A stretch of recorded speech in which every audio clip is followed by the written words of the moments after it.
Chapter 2. The Pool of Tears. Curiouser and curiouser, cried Alice. She was so much surprised that for the moment she quite forgot how to speak good English. Now I'm opening out like the largest telescope that ever was. Goodbye, feet! For when she looked down at her feet, they seemed to be almost out of sight. They were getting so far off. Oh, my poor little feet! I wonder who will put on my shoes and stockings for you now, dears. I'm sure I shan't be able. I shall be a great deal too far off to trouble myself about you. You must manage the best way you can. But I must be kind to them, thought Alice, or perhaps they won't walk the way I want to go. Let me see. I'll give them a new pair of boots every Christmas. And she went on planning to herself how she would manage it. They must go by the carrier, she thought, and how funny it'll seem, sending presents to one's own feet, and how odd the directions will look. Alice's right foot, hearthrug near the fender, with Alice's love. Oh dear, what nonsense I'm talking. Just at this moment her head struck against the roof of the hall. In fact, she was now rather more than 9 feet high, and she at once took up the little golden key and hurried off to the garden door. Poor Alice! It was as much as she could do, lying down on one side to look through into the garden with one eye, but to get through was more hopeless than ever. She sat down and began to cry again. You ought to be ashamed of yourself, said Alice. A great girl like you, she might well say this, to go on crying in this way. Stop this moment, I tell you. But she went on all the same, shedding gallons of tears, until there was a large pool around her, about 4 inches deep, and reaching halfway down the hall. After a time, she heard a little pattering of feet in the distance, and she hastily dried her eyes to see what was coming. It was the White Rabbit, returning splendidly dressed, with a pair of white kid gloves in one hand and a large fan in the other. He came trotting along in a great hurry, muttering to himself as he came, Oh, the Duchess, the Duchess! Oh, won't she be savage if I've kept her waiting? Alice felt so desperate that she was ready to ask help of anyone. So when the rabbit came near her, she began, in a low, timid voice, If you please, sir. The rabbit started violently, dropped the white kid gloves and the fan, and scurried away into the darkness as hard as he could. Alice took up the fan and gloves, and as the hall was very hot, she kept fanning herself all the time she went on talking.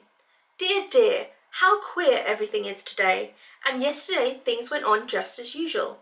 I wonder if I've changed in the night. Let me think. Was I the same when I got up this morning? I almost think I can remember feeling a little different. But if I'm not the same, the next question is, who in the world am I? And that's the great puzzle. And she began thinking over all the children she knew that were at the same age as herself, to see if she could have changed for any of them.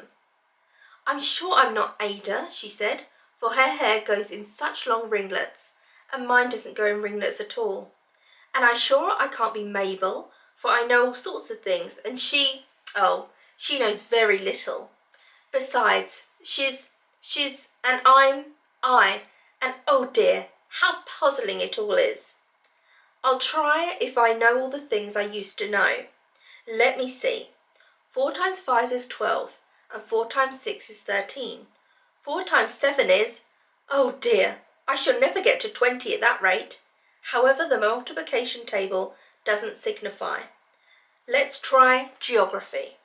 London is the capital of Paris, and Paris is the capital of Rome, and Rome, no, that's all wrong. I'm certain I must have changed for Mabel. I'll try and say, how doth the little, and she crossed her hands on her lap as if she was saying lessons, and began to repeat it. But her voice sounded hoarse and strange, and the words did not come the same as they used to. How doth the little crocodile improve his shining tail, and pour the waters of the Nile on every golden scale? How cheerful he seems to grin, how neatly spreads his claws, and welcomes little fishes in with gently smiling jaws. I'm sure those are not the right words, said poor Alice, and her eyes filled with tears again, and she went on. I must be Mabel after all, and I shall have to go and live in that poky little house, and have next to no toys to play with, and oh, ever so many lessons to learn. No, I've made up my mind about it. If I'm Mabel, I'll stay down here. It'll be no use their putting their heads down and saying, Come up again, dear. I shall only look up and say, Who am I then? Tell me that first, and then if I like being that person, I'll come up. If not, I'll stay down here till I'm somebody else. But oh dear, cried Alice, with a sudden burst of tears.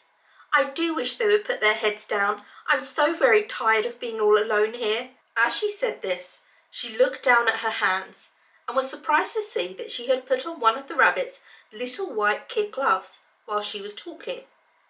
How can I have done that, she thought. I must be growing small again.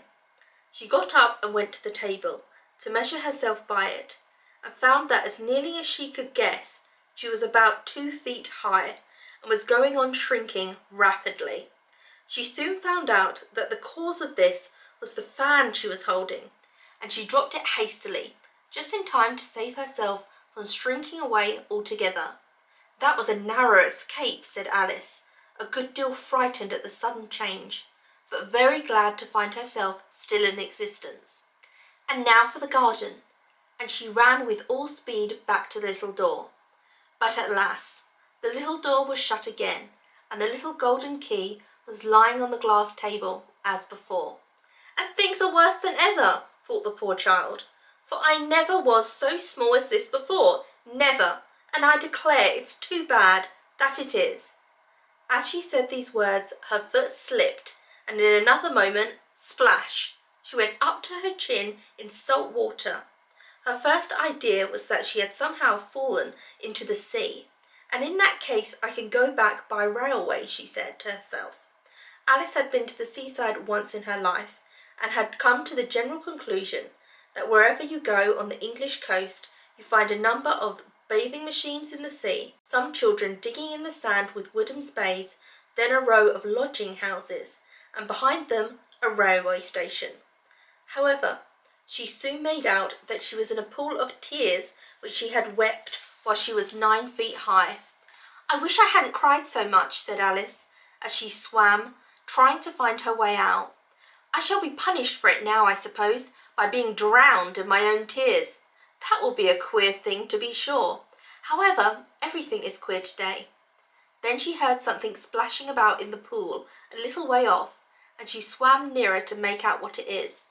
At first she thought it must be a walrus or hippopotamus, but when she remembered how small she was, she soon made out that it was only a mouse that had slipped in like herself.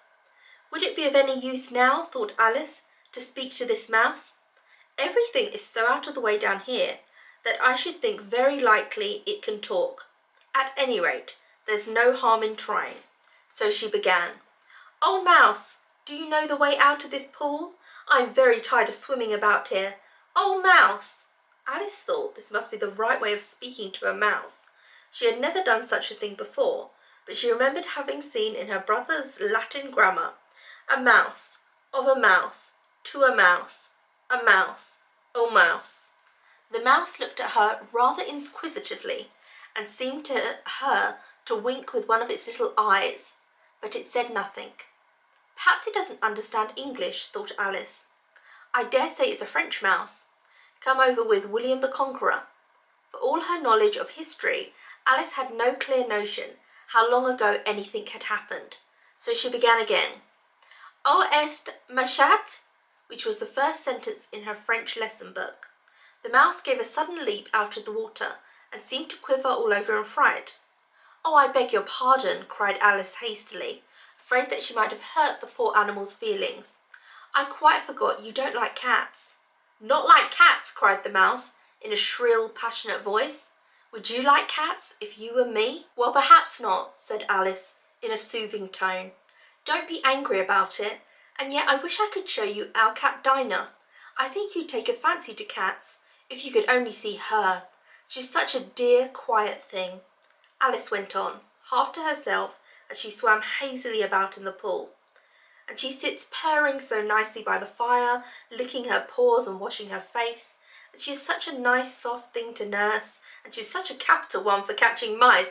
Oh, beg your pardon, cried Alice again, for this time the mouse was bristling all over, and she felt certain it must be really offended. We won't talk about her any more if you'd rather not. We indeed, cried the mouse, who was trembling down to the end of its tail. As if I would talk on such a subject. Our family always hated cats. Nasty, low, vulgar things. Don't let me hear the name again. I won't indeed, said Alice, in a great hurry to change the subject of conversation. Are you fond of dogs? The mouse did not answer. So Alice went on eagerly. There is such a nice little dog near our house I would love to show you.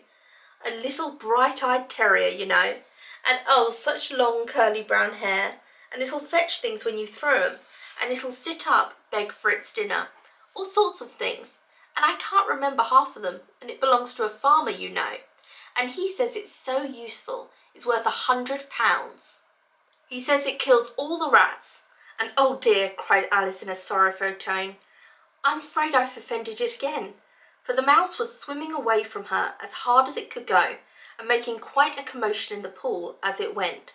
So she called softly after it, Mouse dear, do come back again, and we won't talk about cats, or dogs either, if you don't like them. When the mouse heard this, it turned around and swam slowly back to her. Its face was quite pale, with passion, Alice thought, and it said in a low, trembling voice, Let us get to shore, and then I'll tell you my history, and you'll understand why it is I hate cats and dogs.